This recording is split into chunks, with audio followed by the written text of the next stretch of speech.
I'm 85 years old, and I'm going to tell you the hardest truth I've ever had to learn about family. It's a truth that most people my age refuse to accept until it's too late. Here it is. The very moment you beg your adult children to visit, you've already lost them. If you have ever stared at a silent phone, wondering why the people you raised, the people you gave your best years to, are suddenly too busy to call, you are not alone. There is an unspoken epidemic of lonely parents in this world. We sit in our quiet houses, we wait, we feel like an afterthought. And when the pain of feeling forgotten bubbles over, we do what comes naturally. We complain. We say, "You never call." We say, "I could be dead and you wouldn't even know." But let me tell you what I learned the hard way. Guilt tripping your kids doesn't bring them closer. It strips you of your dignity and it turns you into a chore. 5 years ago, my daughter Sarah didn't call for 4 months. It broke my heart. When I couldn't take the silence anymore, I left her a tearful, heavy voicemail telling her she had forgotten her own mother. Her response, a cold 2-sentence text message excusing herself because she was busy. I remember looking at myself in the bathroom mirror that evening, and a horrifying thought hit me. I have become a burden. I was begging for my own child's attention. If you have ever felt that same shame, staring at your own reflection, wondering when you became someone your children avoid, tell me in the comments. How long has it been since your last real visit? I read every single comment, and I promise you, you are not alone in this. That night, I made a decision that changed everything. Let's talk about why your current strategy is failing. When we feel ignored, our instinct is to pull out the guilt. We sigh loudly on the phone. We mention how the neighbor's son visits every weekend. But guilt doesn't create connection. It creates obligation. Your adult children are drowning in the stress of their own lives, careers, kids, bills. When you use guilt, visiting you becomes just another heavy chore on their to-do list. They might show up, but they'll be checking their watches the whole time. Guilt creates physical presence, but emotional distance. So what do you do instead? You step back. I call this the vacuum effect. Give them the gift of missing you. By creating a sudden silence, they go from feeling suffocated to feeling curious. But silence alone isn't enough if your mindset doesn't change. The hardest part of getting older is realizing your role has changed. You must transition from being the authority to being a respected peer.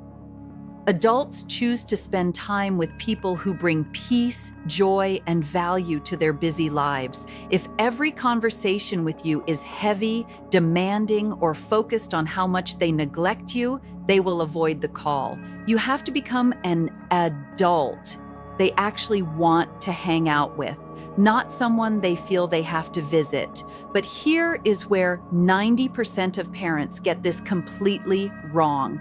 They do the silence, they change their attitude, and then they ruin it all with one single mistake. I made this mistake myself, and it cost me another year of loneliness. The mistake is doing all of this while still waiting by the door.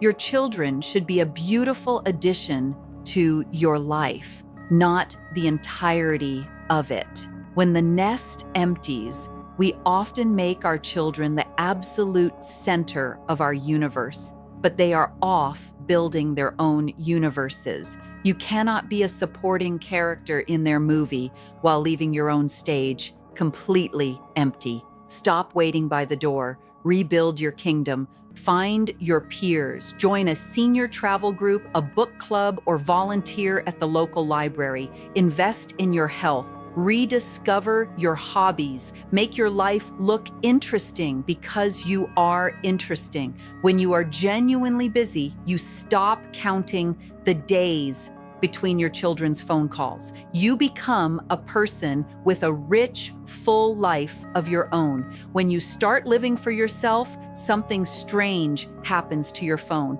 It starts to ring. But when they finally do reach out, you must know how to handle it. You have to use the open door invitation. Eventually, the vacuum effect and your newfound busy life will intersect. They will call. This is the critical moment. When you pick up that phone, what do you say? Do you say, "Oh, so you finally remembered you have a mother?" Absolutely not. If you do that, you slam the door right back in their face. Instead, you answer the phone upbeat. You sound happy, busy, and entirely unbothered. And when the topic of seeing each other comes up, you issue the open door invitation. It sounds like this: "It is so wonderful to hear your voice. Listen, I'm baking an apple pie this Sunday afternoon. I'd love for you to stop by around 3 o'clock and have a slice if you're free. If you're too busy, no worries at all. I hope you have a great weekend." Do you hear the difference? It is specific. It is an event, and it has zero pressure. You are making a visit to your house an opportunity, not an obligation. But I know what you're thinking. What if you do all of this and they still don't come? I'll be honest with you. It took Sarah 7 months to call me back. 7 long months. But when she finally did, everything was different because I was different. And here is what I realized in those 7 months. The ultimate goal of all of this wasn't actually to trick them into visiting.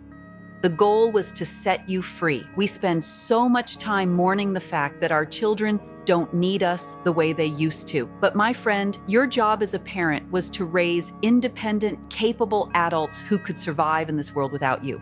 If they are out there living their lives, surviving on their own, you did your job. Let me say that again because you need to hear it. You succeeded. Your happiness is no longer their responsibility. And their constant presence is no longer a requirement for your peace. You survived decades of trials, heartbreaks, and triumphs to get to this age. Do not spend the victory lap of your life begging for scraps of attention. You are worth more than that.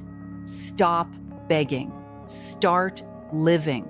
Let your final chapters be a page turner, not a waiting room. Forgive them for being busy, but more importantly, forgive yourself for feeling lonely. Reclaim your time, protect your dignity, and let them come to you when they are ready.